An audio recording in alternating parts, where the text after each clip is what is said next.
Bismillahirrahmanirrahim. So even today, the Quran offers us much better understanding of money and how to use it than the latest modern economic teachings.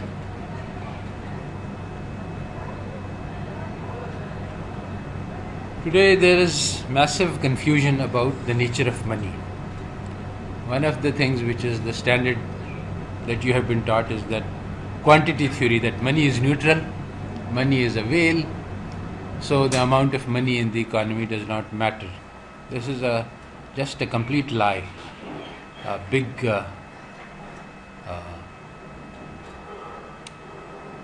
problem with understanding the economy. Now, the Keynesian theory is one step towards the truth, not all the way there, but an important step. And basically, Keynesian theory says that if money is low, then you will have a recession. If money is high, then you will have inflation. And so there is an optimal quantity of money. And basically, the last model that we studied was an attempt to see if this is true, if there is a model we can build. And we saw that it might be true, but it's not so immediate, not so natural. In the simple babysitting cooperative model. In more complicated model, things might be different. Now, the third theory, which is very widely believed, is the commodity theory of money. That gold and silver are money, and there can be other commodities. So basically, money is of value because the thing it is itself valuable. So this theory is also wrong. Now then there is this theory which is called chartalism. And it has now become neo-chartism. The new chartism, it was an old theory, and it's now called modern monetary theory, which is that money is created by the law and by the state. And this has a very strong element of truth to it. Finally, the fifth theory is that money is credit and debt. That is, if I give you a loan, I loan you something and I get a receipt, a piece of paper from you which says I owe you so much. So then this is a credit that has been extended, and it is a debt on one party and a credit on the other party. And so basically it is these tokens. So money is a kind of a debt. So these are five major theories, and there are others as well. So there is massive confusion. People don't know which is the true theory of money. And that is very important, because understanding the true theory of money is very crucial to understanding the nature of the world we live in. So now, one thing is that this confusion is deliberate. There are the most important thing about an economy that you need to learn is who are the people who create the money. Economy is going along, everybody knows that the money supply is increasing. So where does this increase come from? Who is the person or parties which are creating the extra money? This is the most important question about an economy. And none of those five theories give you a clue as to what is happening. And that is the most important question. So the point is that those who are creating money, they do not want this to be known, because if it is known, then this will cause a reaction. Because why should some particular group have the power to create money while others do not? So those people who are creating the money, because they creating money gives them a lot of power. They have the media, they have the politicians in their pockets. So they create myths about money which are used to misdirect and misinform people. One of these myths is the quantity theory. So confusion about this money helps those people who are the lords of the money. There is a book by that title. And these people benefit massively from creating money out of nothing. If I could have a printing press and I could print money, then of course I would be able to acquire a lot of power. I would be able to do whatever I want. So, but of course, other people wouldn't allow this if they knew. So it has to be kept secret. So the most important myth is the quantity theory of money that is most widespread.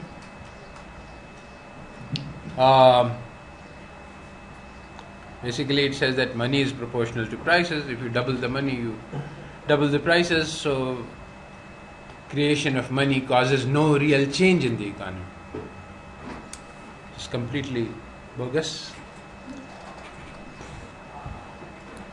Now, the truth is that domestic trade is based on fiat money, that is, money that comes into existence by law. So it's written on the piece of paper that this is legal tender, and that is what makes the money. I should go into slideshow mode.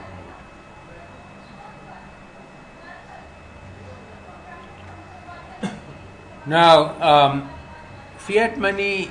So fiat money is one of the theories of money that is important to understand. It's a sovereign money. This means that money has value because the government creates it and enforces its use.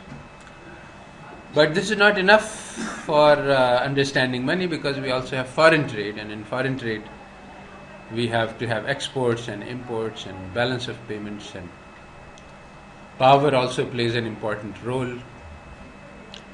So in foreign trade, the fiat money cannot be used, and currently the system is based on US dollars. US dollars is the gold standard. So there is no gold, but US dollars are equivalent to gold. What this means is that the US can print dollars to whatever extent they like. So if you look at the international system, then the US is the only country which is authorized to print money. They can create as much money as they like. Nobody else can create money. So this is obviously an extremely biased system. It gives them enormous amount of power, which they have used. Like all of this bombing all of the world would not have been possible if they had not been able to print trillions of dollars without any consequence. There was massive printing of dollars, no inflation. Many economists were very surprised. I mean, this is contrary to the QTM. That's because of the asymmetric nature of dollar. It's not true that other countries can do the same thing. But nonetheless, the quantity theory money, since the 1980s, it has broken down empirically. That is, in Pakistan, I calculated that over the last decade, money supply has increased by 350%, but prices have gone up by 250%. So there is no proportionality. And all over the world this is true. And there is a reason for this failure, which has been explained by Richard Werner in his quantity theory of credit. He says quantity theory of money is false, but quantity theory of credit is true.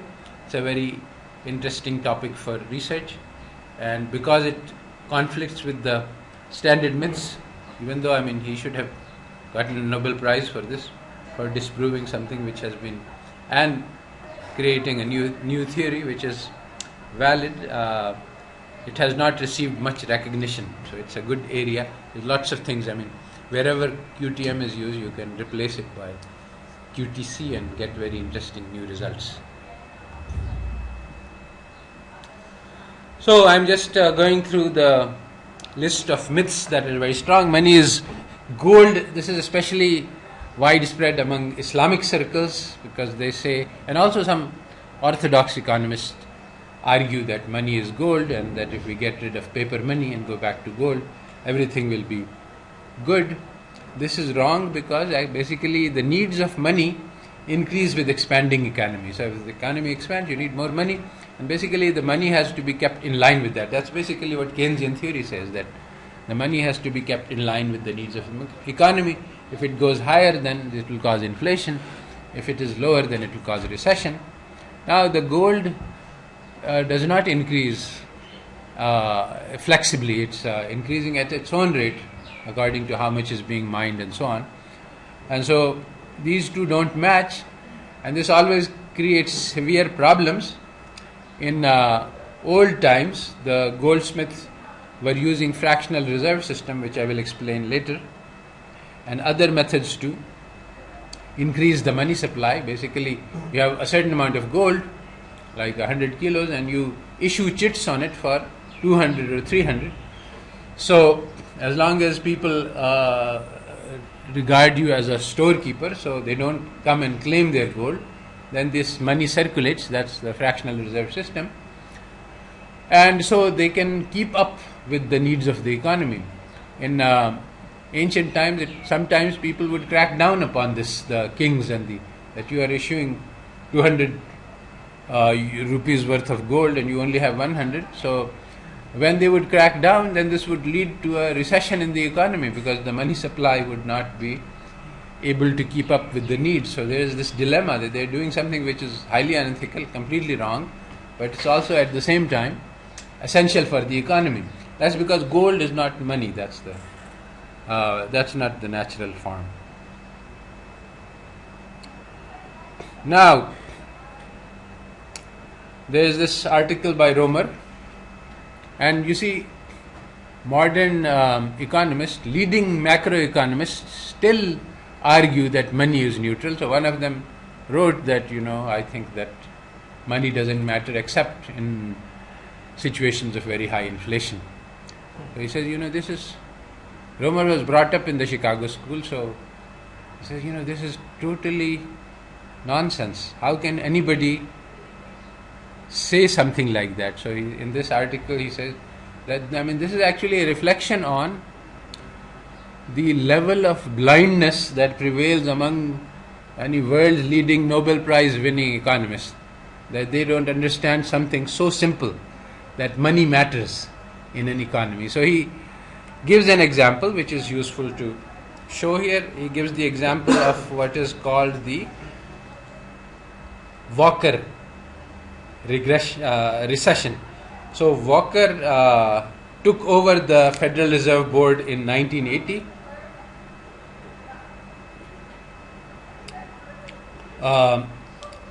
The top graph shows the base money, which is the amount of money created by the central bank, and actually the graph is year-on-year percentage increase. It's not the quantity. So this is showing the increase in the base money, and it shows that it's pretty parallel to the rate of inflation, which is in the CPI, the Consumer Price Index. So more or less there is a match, but if you see after the grey lines are the recessions, the grey rectangles. So you see, after the recession, there is a deviation between the growth rate of money and the CPI. The slopes are different. So that's automatically a refutation of the quantity theory. As I told you, after the 1980s, the quantity theory broke down all over the world. This is in the USA, it's showing that. And the second graph looks directly at the rate of inflation, and you see that up until 1980 you have a strongly increasing recession. Then Volcker came in. He announced that he is going to put the inflation under control by increasing the interest rates. He did it. That caused a recession, and it caused the inflation to decline and go on a declining trend. So after looking at this graph, you simply cannot argue that money doesn't matter. he announced that by monetary policy I'm going to bring inflation under control, and he did it. So if it was true, as the certain macroeconomic, especially the whole RBC model, the real business cycle model, says that nominal factors, money supply, cannot affect the real economy. So this picture is impossible according to RBC theory. This is another picture in which you have basically the first gray bar. 0 is on the is where your Walker was appointed, and within about 3 months he held a press conference and he said, I'm going to bring inflation under control, and how I'm going to do it is by making the real federal funds rate go up to 5%. So what is the real federal funds rate? This is an important thing to understand. This is what these days monetary policy about. Previously, monetary policy used to be about the quantity of money, but for reasons which are complicated, but which economists should understand and should be explained in a monetary theory course, but unfortunately are not. Monetary policy shifted to controlling the discount rate. We call it the overnight repo rate in State Bank. I'm on the monetary policy committee, so this is what we decide on as to. So what is this policy rate? Basically, it's the rate at which the central bank lends to banks when they are in need. So if this rate is low, then monetary policy is easy, because that means that the banks can freely lend money, and if they need money to cover their loans, because the banks work on fractional reserves, so they always lend more than they have. So it's always going to be the case that sometime or the other their resources are not going to match the demands upon them. So this is what the central bank is there for. It lends them the money when they have need at a rate which is called the central bank rate, the federal funds rate here. And this is always lower than the rate at which they have given their own loans, so they always make a profit even if they. So basically the business of banks is to create money which is non-existent, loan it to people, and whenever the demand comes, they borrow from the bank to fulfill the demand. And there's always a differential between the federal funds rate, which is the rate at which they borrow. So now if you take the federal funds rate and you subtract from it the inflation, you get the real federal funds rate, which is the blue line which is plotted here. So basically you see that at 0 you see a sharp rise in the real federal funds rate, and you see that there is a corresponding sharp rise in unemployment, but inflation is not affected. So this is the sequence. First you start losing jobs, inflation then kicks in, because inflation gets hit because when people lose jobs, they lose income, their spending power goes down, and so the aggregate demand goes down, so then inflation goes down. It's a very cruel mechanism. So you see that going into the first grey bar, that's the first recession when the unemployment starts increasing. In the middle of this, Volcker had a second thought, and he said that maybe I should not try to control inflation. Nothing was happening to inflation, by the way. And at the same time, unemployment is getting quite a big hit. So for a few months, he reversed course and let the federal fund rate go back down, which meant that the real federal went negative. But then, as soon as the recession ended officially, although unemployment didn't come down, but there are certain techniques used to measure unemployment, and unemployment itself is not recession. Recession has to do with GNP growth. So if GNP growth, as soon as that took off, and that can take off without unemployment being reduced, then he went back to his original policy and put the real federal funds rate up at 5%. And that was his announced policy, that I'm going to keep the real federal funds rate at 5%. And that's more or less what he did. The blue line, which is the real federal funds rate, remained at 5% for 6 years, 7 years. As a result, inflation came down gradually, and unemployment increased. There was a second recession, but now this time Volcker was merciless. He let the unemployment rate go from 5% to above to 12%. Eventually, as the inflation decreased, unemployment also came down, and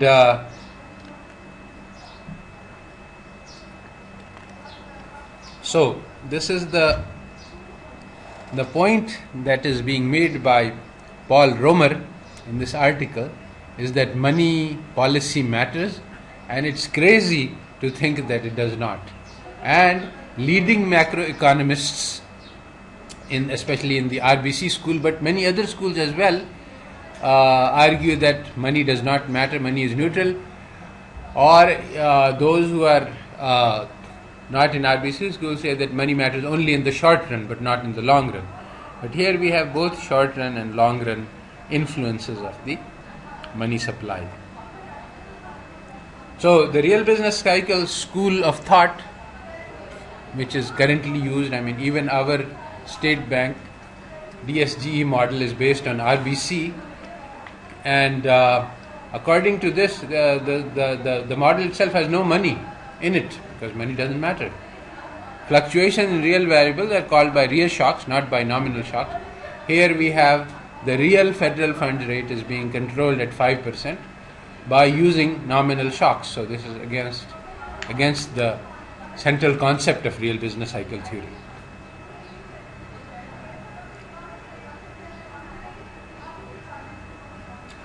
So what is this quantity theory of money, real business cycle theory, Chicago School of Thought, when all of these theories are very, very, very, very easily disproven by data? And it's baffling. How can somebody who is halfway intelligent, not test normally on IQ test, believe these things which are it's like saying that it is midnight, it is dark outside, there is no sun shining right now. And people say, oh yes, of course.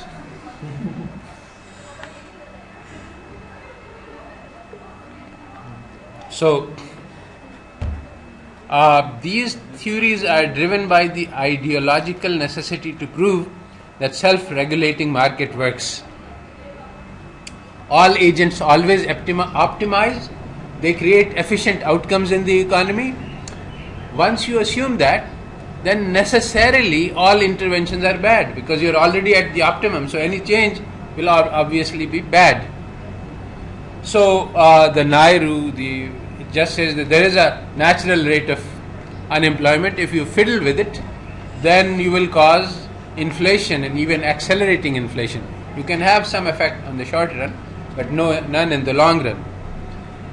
So basically this is a theology that you must never intervene in free markets, and governments are corrupt and inefficient, and they are always worse than the private sector. This is simply not true empirically, and in fact the level of efficiency in the government and the private sector is usually the same, because it's usually the same people who work in both places. But nonetheless, it's widely believed, it's theology. Today's. So now we come to the correct theory of money. Money is sovereign money, which means that it is created by the authority of the state, and it has value by law, and it is legal tender. The government pays salaries in money and collects taxes in money, and it has a law that for all transactions, money is legal tender, which means that if you pay by money, nobody can say that no, I don't want money, I want something else. So money is backed by the authority of the state. That is what gives value to money, not gold. So the implication is that only the state should have the authority to create money, because the money is created by the power of the state. Nobody else should. It shouldn't be that some private party can create money, and that this is a public good, because the creation of money, whatever benefits it provides, they should be shared by all the people, because this is a public good. Actually, this is part of Islamic law, not the money, but that all resources which are state property are for the benefit of all the people. So in Islamic law, you can't take a river and make it a private property, because this belongs to the people. Similarly for oil, and similarly for forests and natural resources, they are all public property.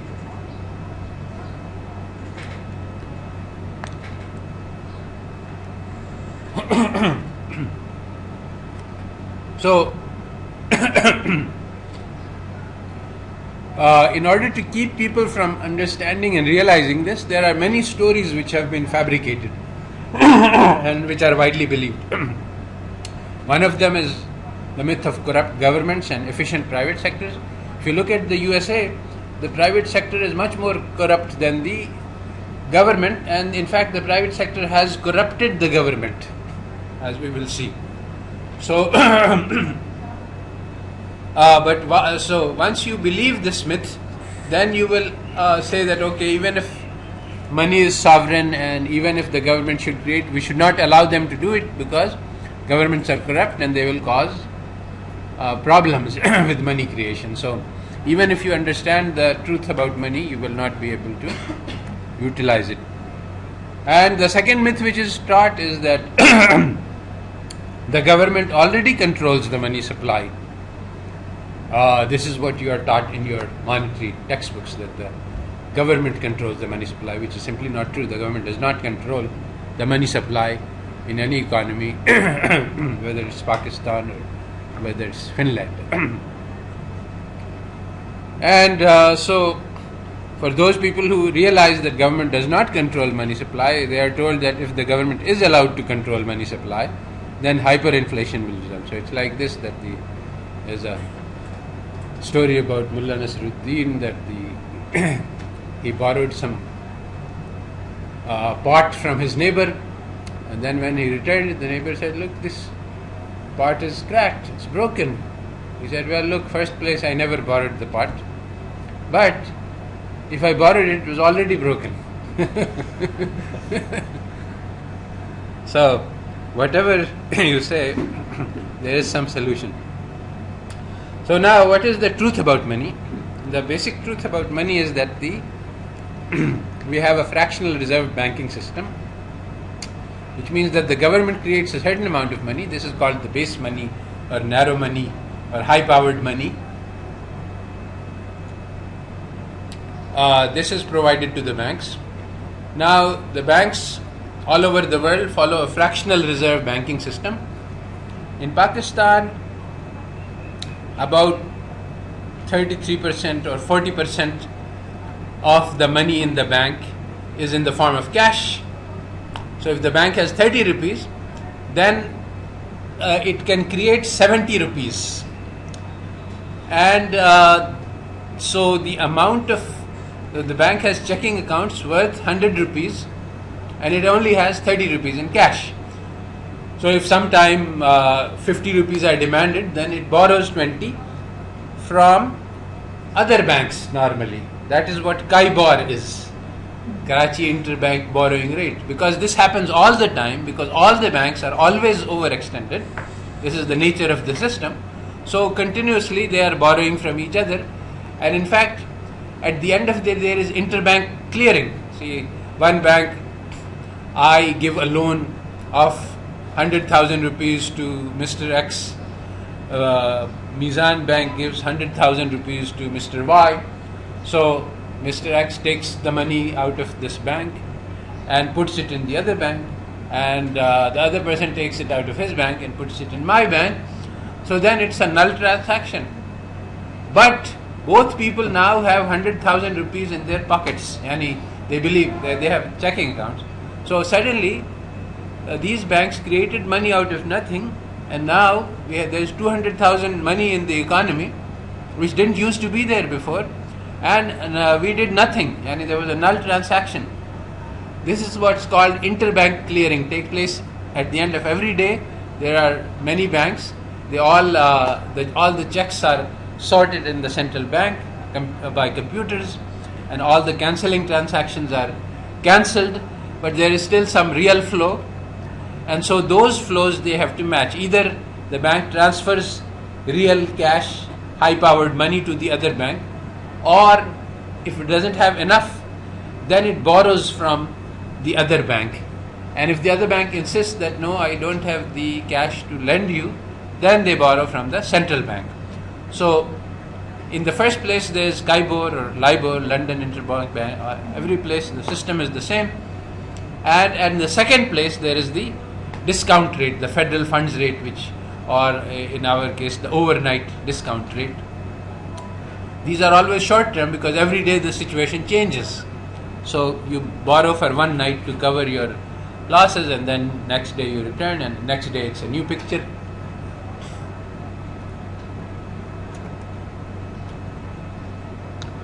So the traditional textbook teach the wrong theories about money creation. Only very recently, Bank of England has written a paper in which it has written exactly this, that the theories which are taught about money are wrong, and actually private banks create money. And similarly, much more, this was about, Bank of England paper is about 2-3 years ago. Bank of Germany has recently reconfirmed this. They have also written a paper that shows that standard textbook theories about money creation are wrong, and private banks do create money. The Bank of Germany, however, has added arguments that this is a good thing and this is how it should be, and the proposals, which I will discuss later and which I want to teach to you, that we go to 100% reserve system. So banks are not allowed to create money, and the money is created by the state only. Those proposals are wrong and harmful. That's now that the truth is out, they are trying to take second stage action to prevent it from having the effect that it should.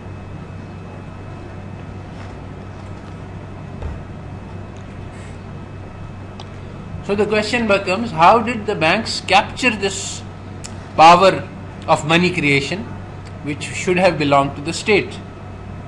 So initially, of course, there was gold money, and there's a very detailed account, and I don't have time to go over it.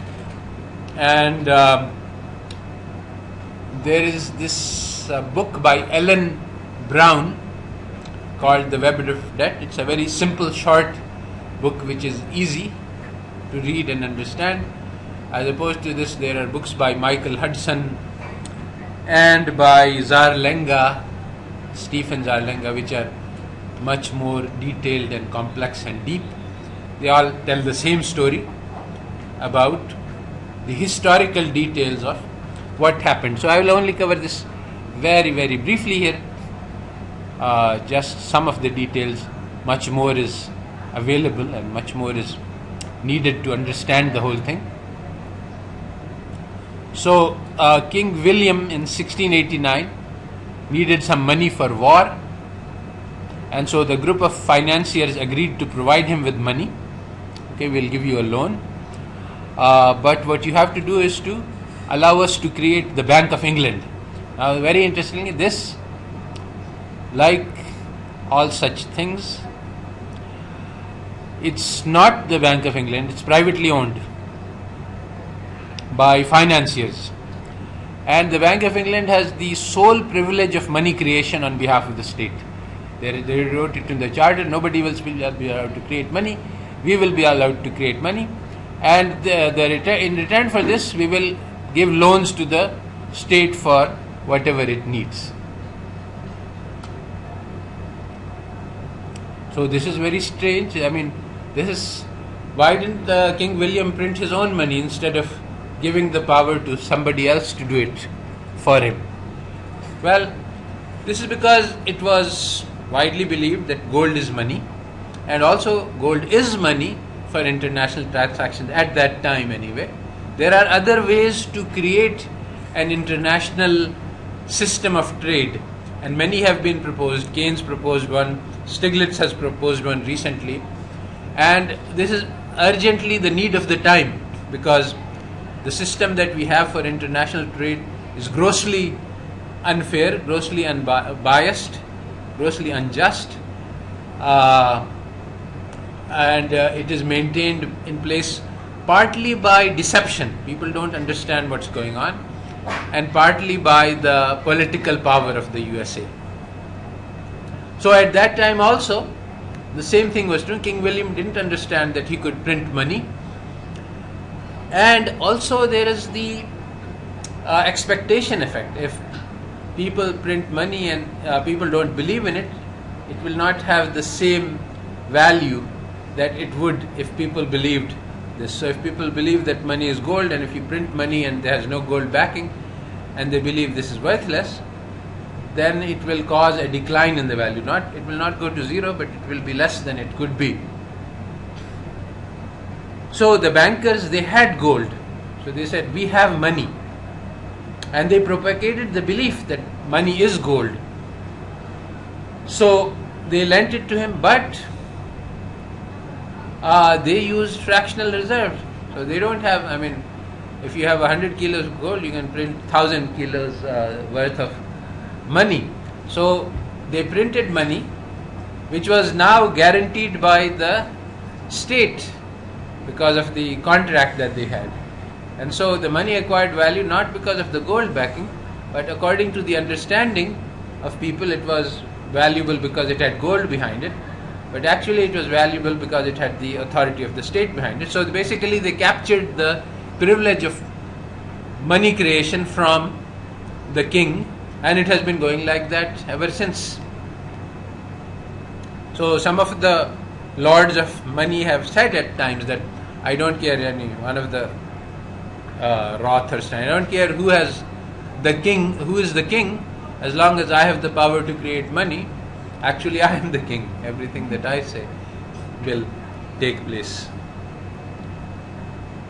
So now, it is widely believed that banks are financial intermediaries. Everybody will tell you that, even though it's completely false. What does this mean? That banks gather the money from people and then they use this money to make investments, so they play a very important role in the economy.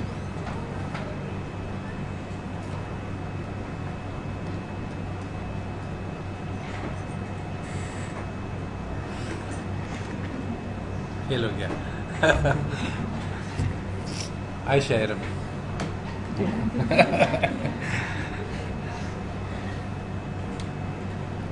अच्छा तो this is not true.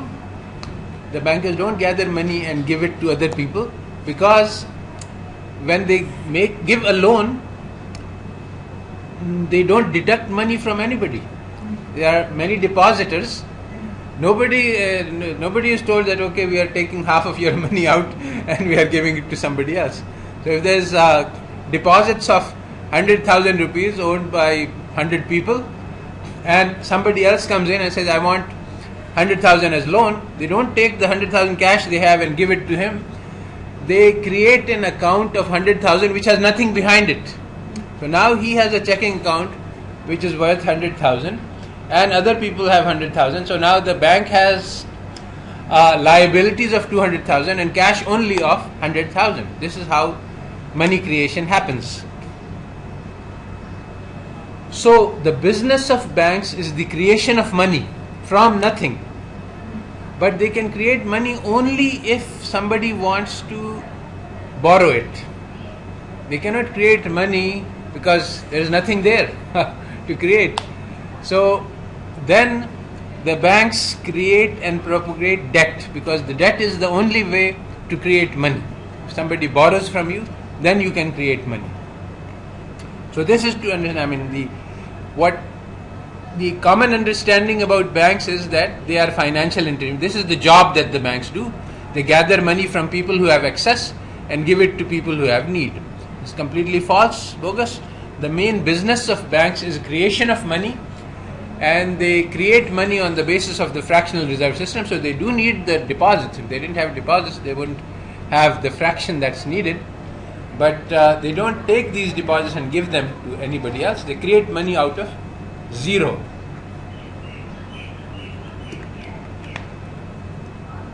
So the real business of banks is the creation of money and making of loans. So now the bank has 1 crore in cash. It creates a loan of 10 crores and lends it at 10% interest. At the end of the year, it gets back 1 crore cash for nothing.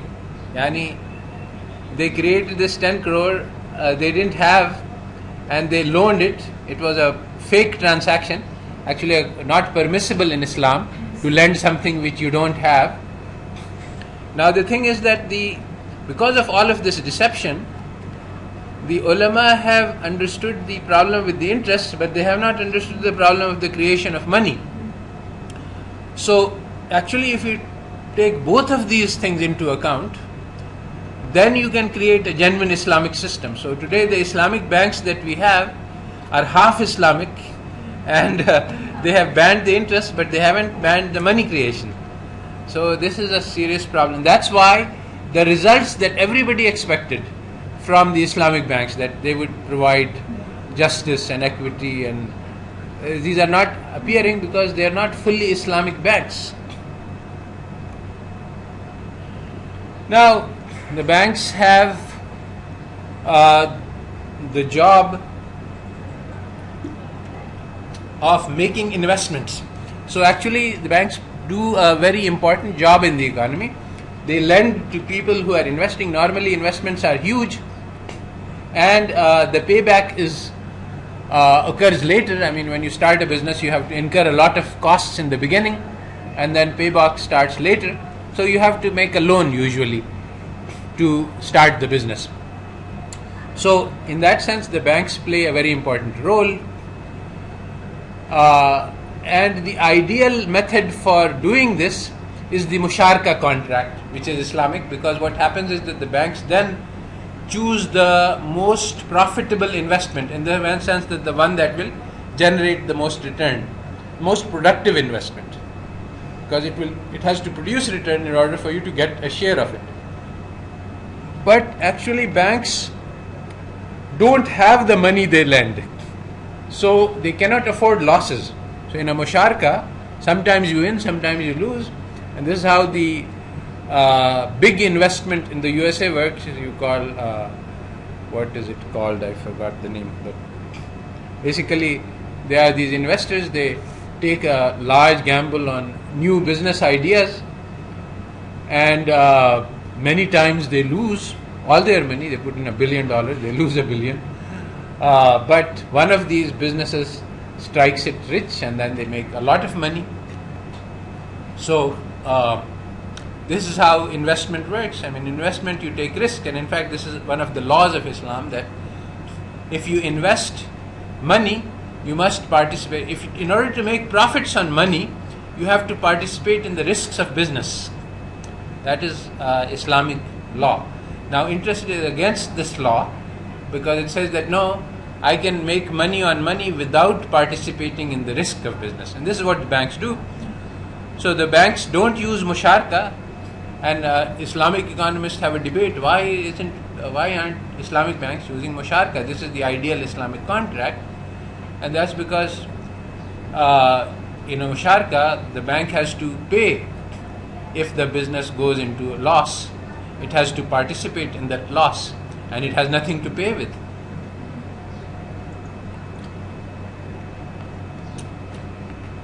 So the banks use collateral-based loans, and interest-based. So they make money regardless of what happens. If the business earns money, they get the interest. If the business fails, they seize the collateral, and in any case, they make money. And that's necessary because they don't have any money in the behind the loan, so they need to make sure that the contract is of the form in which they get something regardless of what happens to the business. What this means in terms of real economics is that the banks make the wrong kind of loans. They don't make the most valuable loans for the economy. And this is another harm of money creation by private banks. If it was given to good people to create money, they would use it for the benefit of the country. Basically, the economy is driven by your investment in the future. If you make the right investment, if you create money and put it in the right places, the economy will grow like very fast. If you make money, create money and put it in the wrong investments, you can destroy the economy. Now the banks are continuously making the wrong type of investment. Keynes realized this. He said that the economy is driven by these gambling activities of the banks. Are gambling with their money. They are not looking at productive investments, because gambles can earn more than real productive investments. Now, unfortunately, the interests of bankers or financiers are directly opposed to the interests of the public. The bankers make money on loans. Now, when will they be able to make loans? When the people are poor. So if there is scarcity of money in the economy, the bankers are happy.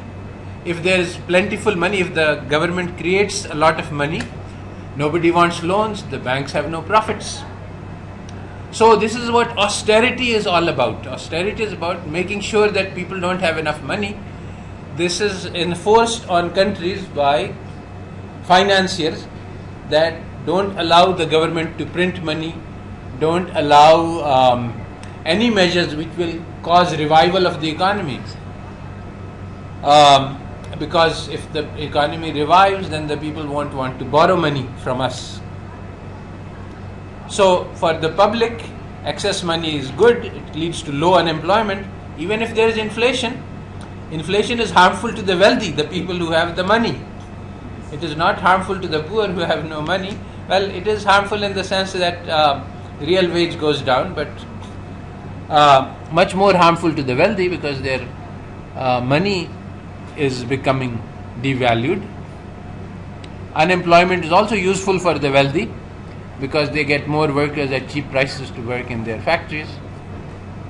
So this is part of the picture that Keynes did not mention, that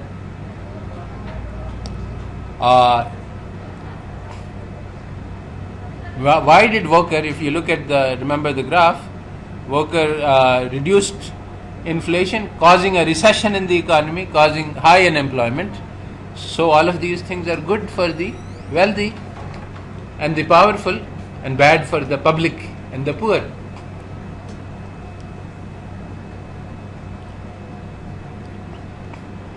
So the investments are the key to the future. The best investments have very low financial returns. You should invest in health, education, welfare for the poor. But these things don't earn monetary returns. So if the government creates money, it can do that. But if the private banks create money, they won't invest in these sectors. So today we have a sort of a compromise. Government is investing, but for various reasons the investments are not efficient.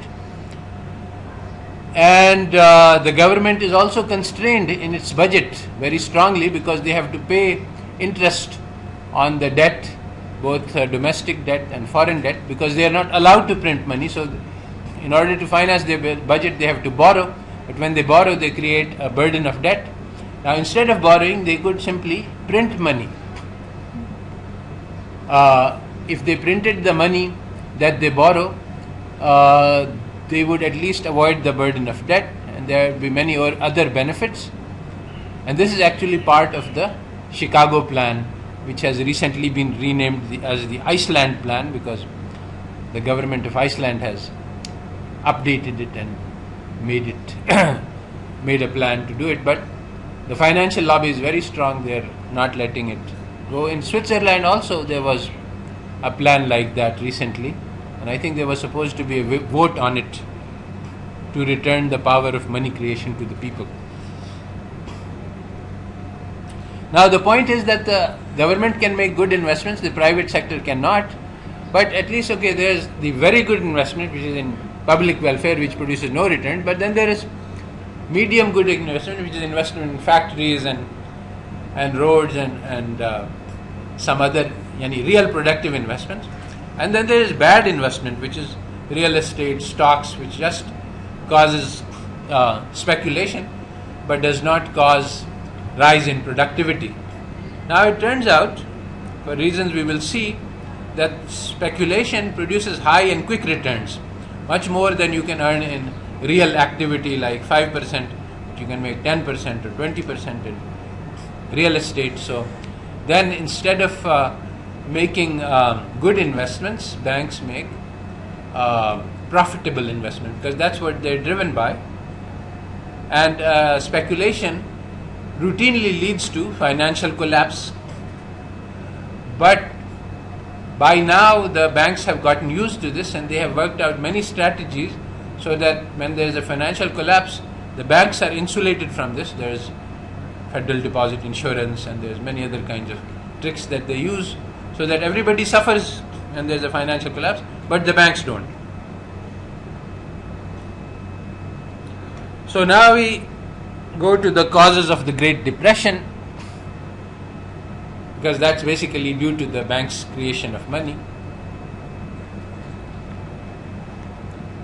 So in middle of 19th century there was US Civil War. Abraham Lincoln was on one side. They needed funding, and as usual the banks love wars because they can fund both sides. Wars generate huge expenses, so the UK banks offered loans at ruinous interest rates to Lincoln. Lincoln realized that if I take this loan, then my country will be forced to pay for a long time a heavy burden. So instead he created greenbacks. These were paper money unbacked by anything, and this was enough to take him to the war. There were many attempts by the finance industry to ruin the currency by printing greenbacks and causing inflation, but despite all of these attempts, these greenbacks proved to be successful and succeeded in winning the war.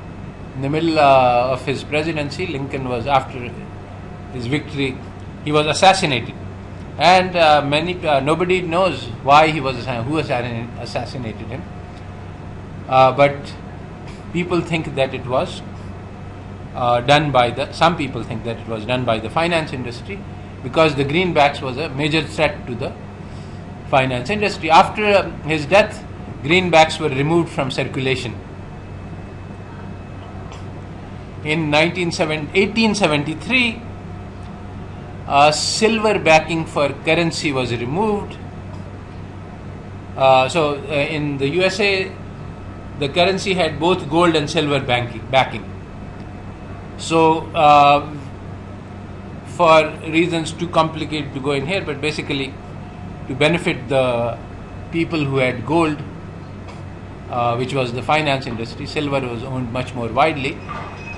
Silver banking was removed. What that caused was a huge contraction in the money supply, because even in fractional reserve, your amount that you lend is proportional to the base that you have. If the base is gold, then you can multiply it by 10 or by 20, but not more than that.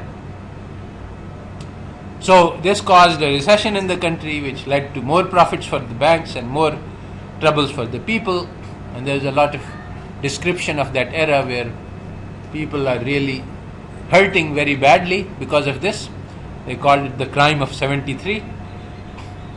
And there were multiple banking crises from 1873 up to 1907, which was the last major crisis, every once in a while, because there was a huge demand for money, so the banks were going out and making loans. At that time there was no Federal Reserve, so every bank used this fractional reserve, but there was no systematic interbank borrowing or no central bank, so It was just a chance they were taking, and every once in a while the chance would not work, and so banks would collapse. Politics was very much affected by this. So William Jennings Bryan was a populist candidate who nearly won, and he was argued that we should have he was arguing for a bimetallic currency. If you read those things, you never understand what's going on if you are brainwashed by economics, because the issues are not clear. Why does silver backing matter? Why does it not?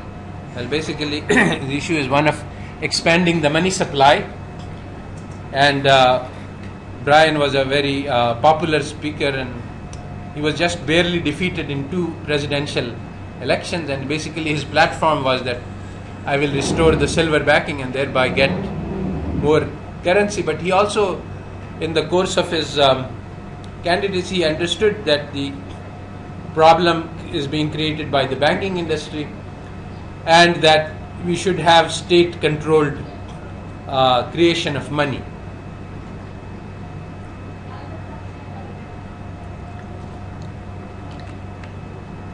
But basically the banking industry was able to support candidates against him and finance them and fund them, and managed to succeed in retaining political control. Now,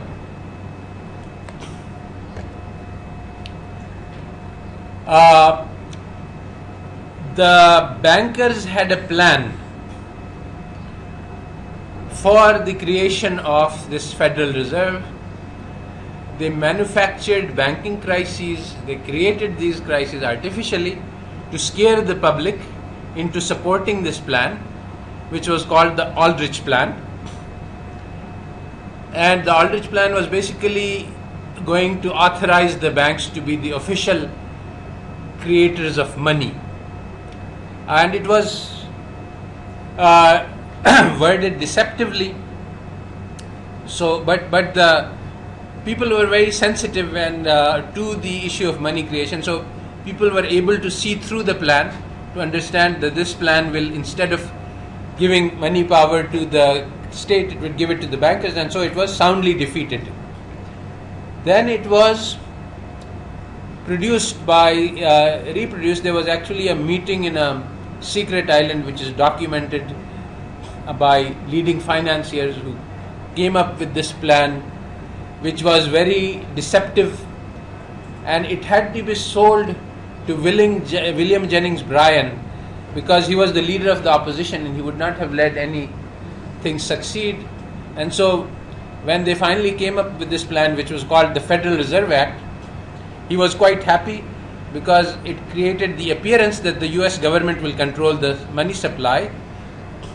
But in fact, the appearance was deceptive, and even though it seems like the Federal Reserve has control, the reality is that the banks have control, but it's hidden. Basically what they did was, they said that the printing of money will be solely the prerogative of the US Treasury.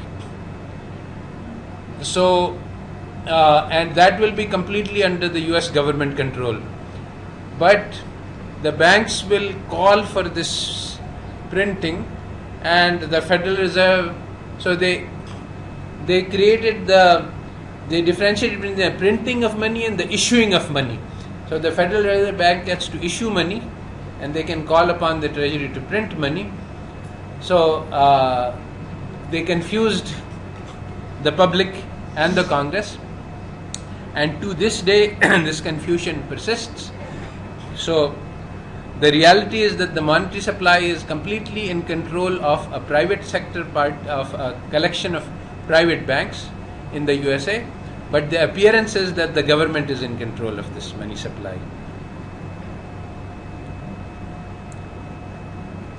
There is a discussion of this on the Federal Reserve website. Very interesting. Today, I read it, not today, some time ago. It says that some people say that the Federal Reserve is a private organization. This is not true. The Federal Reserve has a board of governors, and they are representatives of Congress, and all decisions are, and the head of the Federal Reserve is appointed by the Congress, which is all true. But the head is appointed from a panel of private bankers, and they have representatives. And later on the website says that the decision is purely in the control of the private sector, and the Congress has no say in it. The Congress cannot say that you should increase the money supply or you should decrease. They have no power to do so. It is written, and at the same time it's also written that this is a part of the government. So they created this act, they put it into place just 3 days before Christmas, where the Congress was about to retire. Nobody was given time to think, and they rushed it through using a series of political maneuvers and ruses, and they deceived people, and it was put into place in 1914. The Federal Reserve was created. Some people afterwards realized, and some people said, this is the worst thing I have done in my life, some of the senators. So the goal of the Federal Reserve was to prevent the banking crisis, because basically as we see, there are lots of banking crises are happening because banks are using this fractional reserve. So what we will do is that if the bank runs into trouble, the Federal Reserve will loan it money, and so there will be no more crises. That was the idea. As long as the loans that the banks make are sound, this idea is correct. That even if the bank loans nothing, as long as it's going to get it back 1 year from now, in the middle, if it runs into cash constraints, it borrows, it can pay back. So overall the position is sound, although it's not legal Islamically. You're lending something you don't have. Nonetheless, the economics of it will work as long as you get paid back. But if the loan itself disappears, then you are in trouble. So if the loan itself goes bad, then you are in trouble. So with this mechanism in place, the banks were now free to create money out of nothing without risk of banking crisis. Though they went into a mad spree from 1914 to 1929. There's only a short period of 15 years. Up to 1949, they had to control their excess lending because every bank could itself go into crisis. So they had to make sure that they had some prudence. But now there was no prudence necessary because any emergency the central bank will cover as long as. So their goal was to make as many loans as possible. So they started making more and more loans, and they had to get the public used to borrowing. So they created for the first time this idea of installment sales. In their culture, as in our culture, although it's changing, it is considered bad to buy something for personal consumption by taking a loan for it. And if you have money, you can buy something which is not necessary. But to take a loan to buy something like jewelry or something that's not necessary is not a good thing. You take loans for necessities, but not for luxuries. So they changed this idea in the culture that consumer loans were popularized. Okay, you want to buy a refrigerator, go and buy it and pay it for installments. Buy a car, buy whatever you like, and you can pay for it in installments. Credit card is the same thing today. They created these 30-year mortgages, which was a way to buy land, and basically you end up paying, and you buy something for 100,000, you end up paying 200,000 or 300,000 depending on the rate of interest over a period of 30 years in small installments. Basically, you sign away a portion of your life income.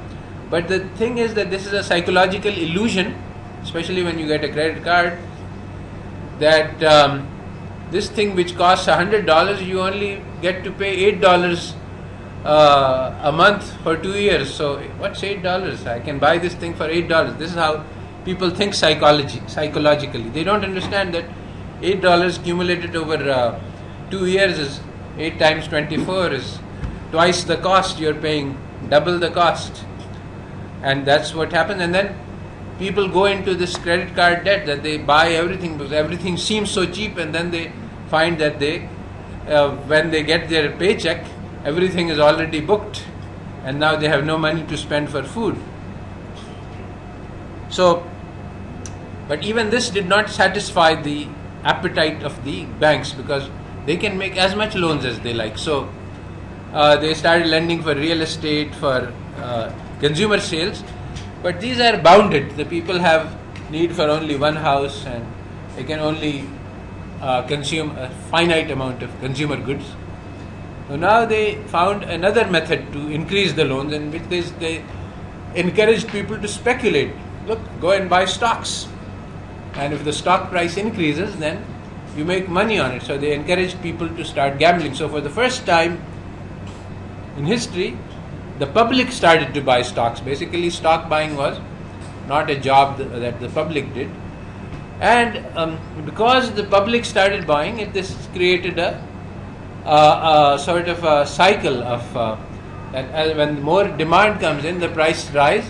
When the price rises, it creates demand, because you see that, oh, he bought a stock and now he is rich, and stock price is still going up. I can buy more stock, and you can take loans to buy stock. If your loan is coming in at 5% and you're making 10% on stocks, then you can. So the banks were willing to lend for this. So land prices started rising, stock prices started rising. So and this created a very wild speculation. This was called the Roaring Twenties. In the 20s, the economy was booming. So a bubble was created. Investments were leading more than investment in land and stocks were creating more money than the interest rate from the banks. So the more loans were being made, more money was being created, and ultimately this bubble collapsed. There is the Hyman Minsky financial fragility. He says that it always works like that, because what happens is that the banks do what is called pro-cyclical investment. In the business cycle, in fact, this is the cause of the business cycle. Exactly the opposite of what real business cycle theory says. The business cycle is caused by the action of the financial sector. Because when the economy is going into normal increase, the business has incentive in lending, because they can get a part of this share. So the economy is growing at 5%. If you lend at 2%, you can get back 5% and make 3% profit.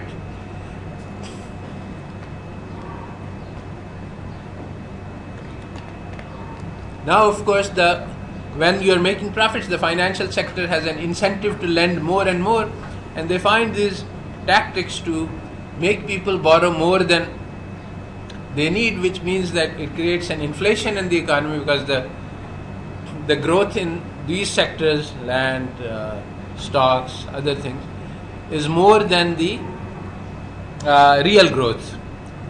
But this makes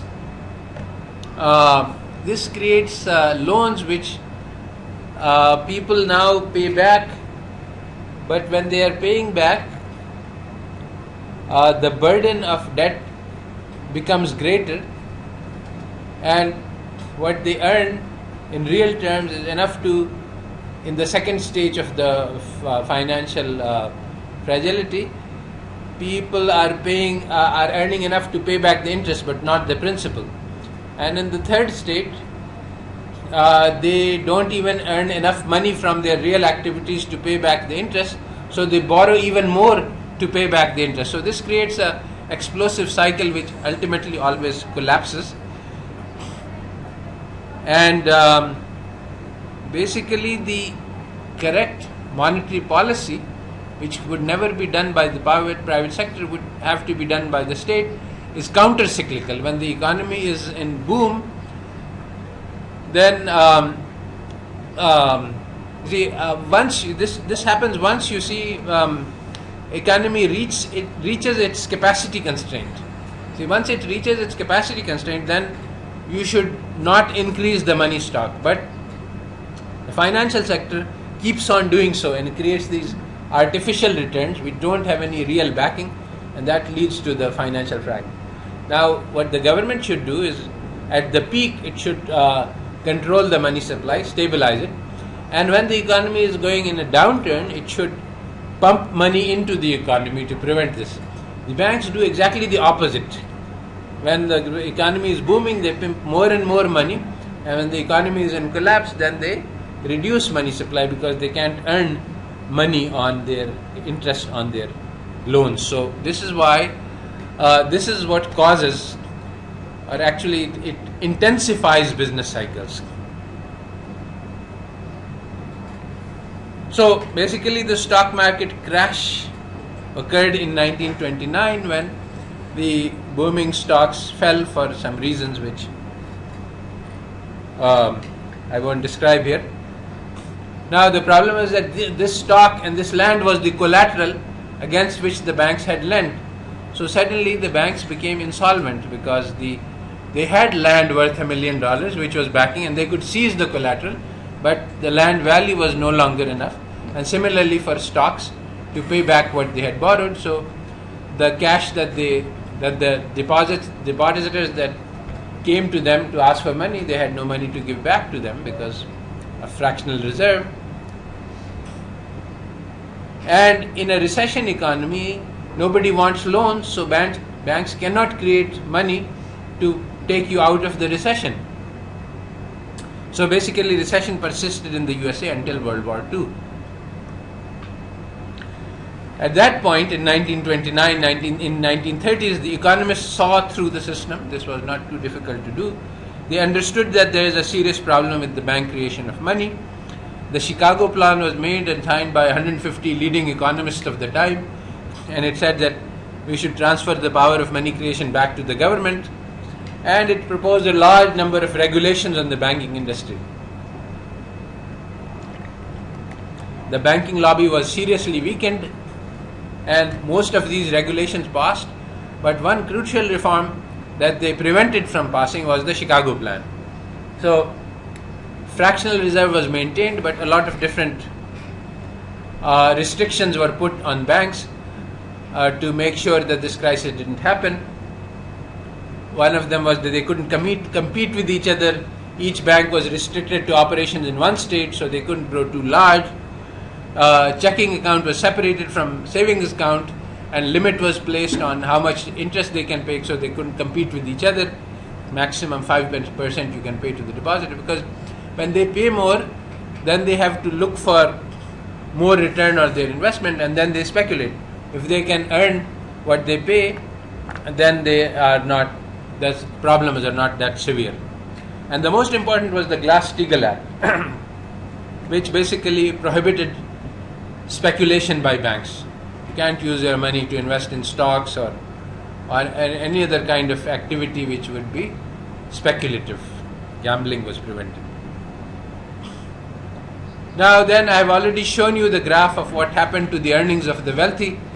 The earnings of the financial sector, which is the top 1%, started to decline. The share, not the earnings, only the share in the economy. The earnings went up.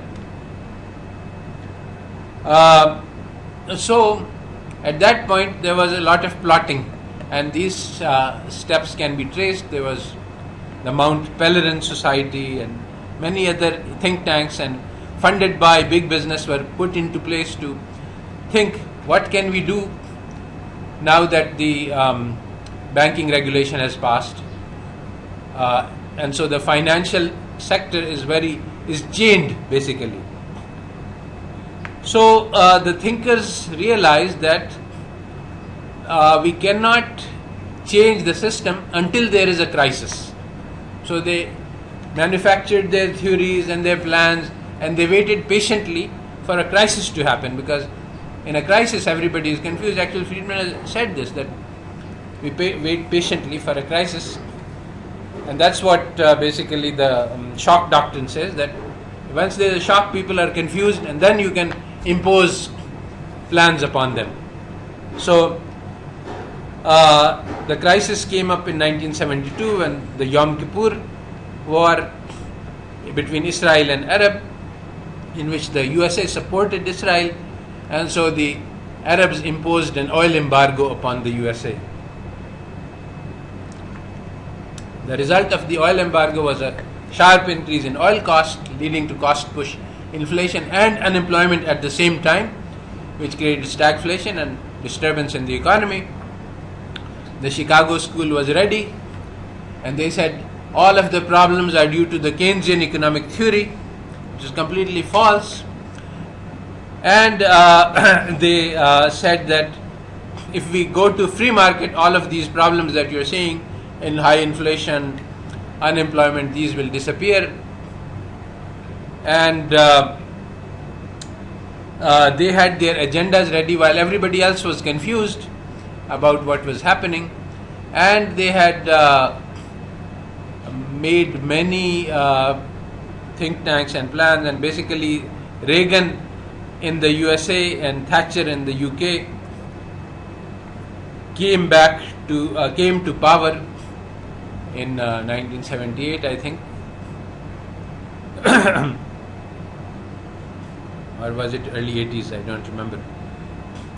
So there was an extensive campaign. When I was going to school in the 70s in universities, Chicago school was an unpopular school, considered as quacks, not real economists by mainstream economists. But in the 90s, Chicago school was the orthodoxy, and Keynesians were considered as quacks. So how did this revolution happen? Well, they created these think tanks. They bought up departments in universities. They created chairs. They funded scholarships for students at Chicago. They bought in students from Chile and from other countries that they wanted to influence, and they gave them fully paid scholarships to Chicago, so they would learn the Chicago school theories. And of course they had the power of money creation with them still. They bought the Nobel Prize. They created this Sveriges Bank prize by funding it, Sveriges Bank prize in the memory of Alfred Nobel.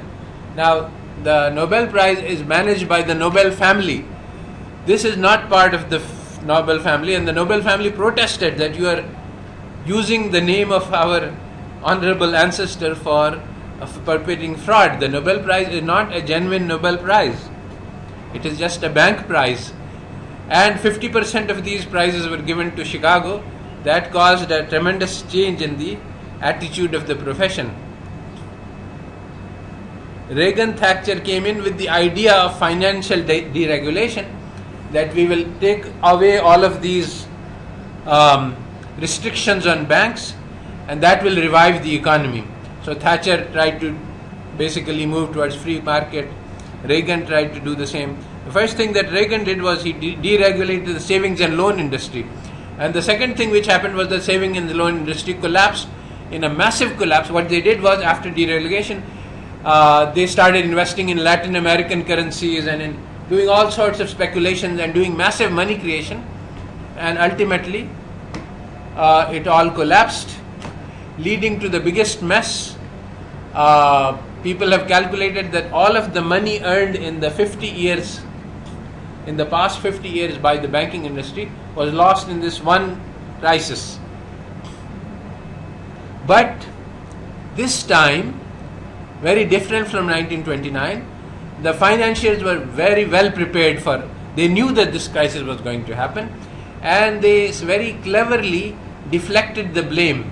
Even though it's so obvious, here you deregulate and there the collapse happens, but they said no, the collapse did not happen due to deregulation. If you read the Wikipedia entry on the savings and loan crisis, you will find that there are 10 different causes listed, and I think I managed to put in one clause that maybe deregulation was also one of the causes. But so it is not so, because if it had been understood that look, this is what deregulation is doing, then they would have stopped. But no, the plan continued as before. They said, savings loan was already in trouble and the collapse was natural and it had to happen and it's just a timing coincidence. So deregulation happened, and the final breakthrough was 1999, which was the repeal of the Glass-Steagall Act. It allowed the banks to speculate. And 2000, the Financial Modernization Act. This was a 1-2 punch which led in 7 years to the greatest crisis that has ever been seen. People keep talking about mortgage and this and that, and they don't mention that this is the main cause. The Financial Modernization Act led to the creation of the shadow banking industry. Basically, there is a industry in derivatives, in basically financial products, which is completely outside the range of regulators. They do things, it's called shadow because much of what they do is unknown and it's outside the range of regulators. But one of the things that they do is sell derivatives. Derivatives are gambles. A gamble is like this, that basically, you see, they wanted to sell these mortgages. So you can only sell a finite, exactly the same as in the Great Depression. When you have a real commodity, it can only be sold once.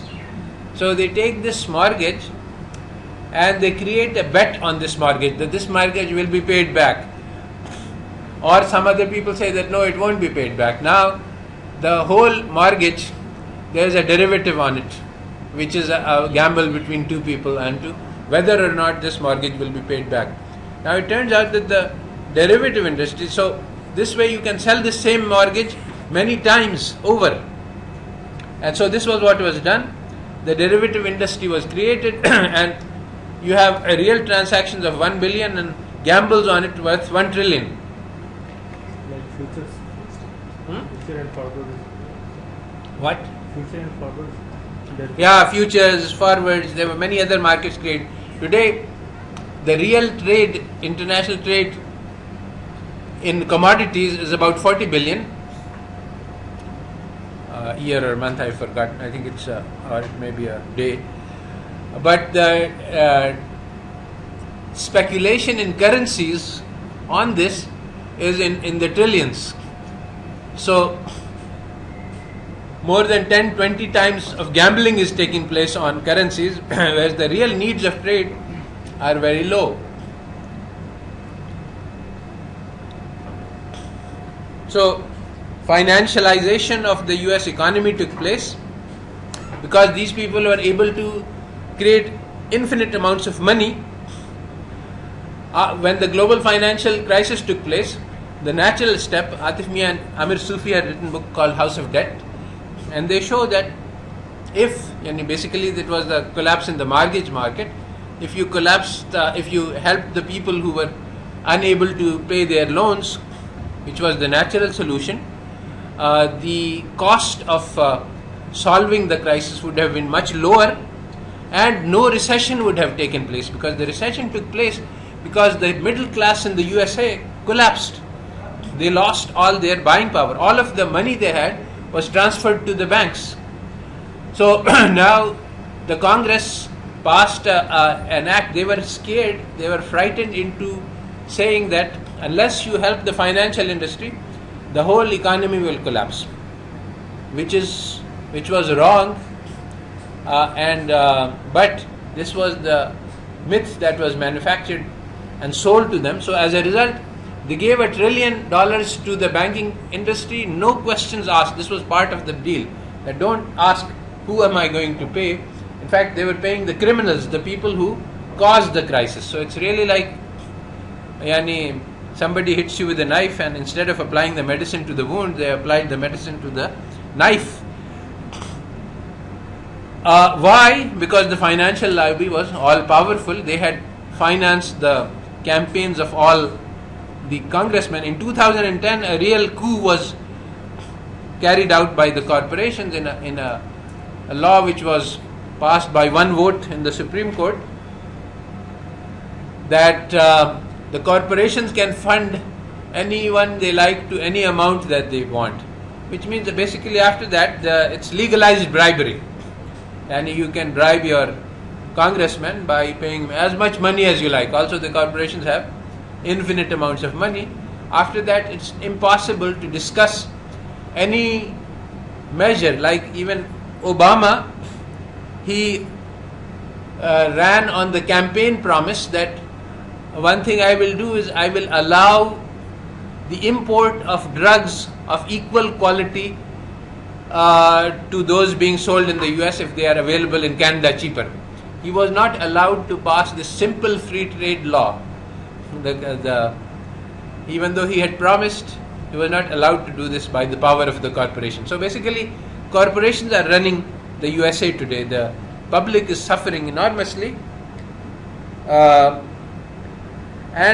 they have been enslaved. Today, the students of the USA owe $1 trillion in debt. So the whole workforce has been captured, and they have to pay this back. And very interestingly, the debt cannot be discharged by bankruptcy. So students can't declare that I am bankrupt, and so that even if they declare bankruptcy, they have to pay this. So basically, part of their income will be given to the financial lobby. So basically, they are agents of the financial lobby. They work and they earn money to pay back their masters. Similarly, prisons, education, everything is being privatized. There is a time is running. You can study the privatization of prisons. Basically, it's run as a commercial service. Everybody comes in. They have to pay. Whether or not they pay, they acquire debt, and so when they go out, they have to earn in order to pay back. If they don't pay back, they get put back in prison. It's a mess. And because of this commercialization, people are looking for ways to catch people and put them in jail in order to make profits. This is happening today in the USA. You can find it. On the international scene, you have the same thing. The dollar printers have made sure that dollar is supreme. Lots of times, lots of people have made proposals to come up with a more equitable financial system, and they have been blocked systematically. Dollar was delinked from gold in 1971 because of Vietnam War expenses. After that, the US linked very cleverly the dollar to petroleum, so it basically influenced all of the OPEC countries that you can sell oil only in dollars. So now if Saudi Arabia sells us oil, we can't pay in rial and we can't pay in rupees, we have to pay in dollars. With this, the petrodollar came into existence, which means that dollar is now solidly backed by petroleum. You can't change it. Wherever people tried to get out of this, like Saddam Hussein, the country was bombed. Libya, they were trying to set up an alternative to the petrodollar, bombed out of existence. And they pushed the doctrine of export promotion. Now actually, naturally, it is clear and understood that if I am a country and I export only, then I am producing goods for foreigners. If I import only and I pay for it in rupees, this is wonderful. I am paying nothing and I am getting everything. So having a balance of payment deficits from the point of view of consumption of goods is a great thing. But because we need dollars, we need to have exports, and basically exports means that we are producing for foreigners. But nobody understands this, and we are always saying, oh, we should do export promotion and this is the key to the economy and so on and so forth. So all of these techniques are used to tie economies, the poorer economies, into a bundle of debt. Obasanjo said that we borrowed 5 billion and since then we have paid 16 billion and still they owe 28 billion compound interest rates. So this is the new colonial system which is currently working, we are now enslaved not by armies but by financial industries, by debt. Whenever we need, they are here to give us debt, and money is given as a loan to the ruling classes. When we get a foreign loan, nobody looks to what is being done with this. So the ruling classes buy Pajeros and get various privileges, and the army buys tanks and stuff. And who gets to pay? The Awam gets to pay back. The taxes are collected and returned to the foreign rulers. Trillions are being paid in repayment of debt, which don't benefit the public. And the biggest source of income is the sales of arms. The USA is the world's leading arms manufacturer. It has massive, it sells to everybody, whether you're a terrorist or whether you're not. The US doesn't care. Money is green.